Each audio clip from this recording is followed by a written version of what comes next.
19 July 2026. ఈరోజు దేవుని వాగ్దానము. Praise the lord.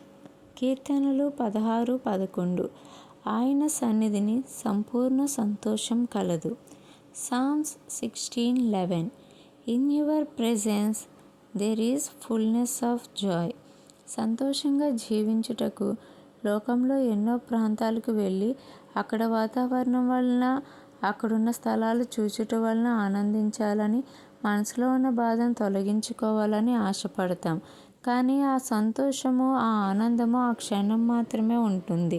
జీవితంలో ఎదురయ్యే సమస్యల వలన, ఎదుర్కొంటున్న భారం వలన లోపల కుమిలిపోయి బయటికి నవ్వుతూ లోపల దుఃఖంతో ఉన్నవారు ఎంతోమంది ఉన్నాం కదా.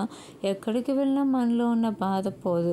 కానీ బాధ పోగొట్టడానికి ఒకటే మార్గం ఉంది, ఆయన సన్నిధి మాత్రమే. ఆయన సన్నిధిలో సంపూర్ణ సంతోషం కలుగును.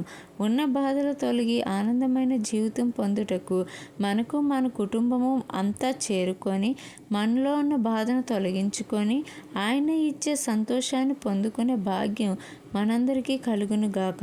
ఆమేన్. ఈరోజు ప్రార్థనా అంశం. నిరుద్యోగులకు ఉద్యోగాలు వచ్చేలా ఆసక్తి గలవారు ప్రార్థించమనవి. Comment if any your prayer request. మీ ప్రార్థనా అవసరతలు కామెంట్స్ ద్వారా తెలియజేయగలరు. Thanks for watching. Jesus bless you. Amen.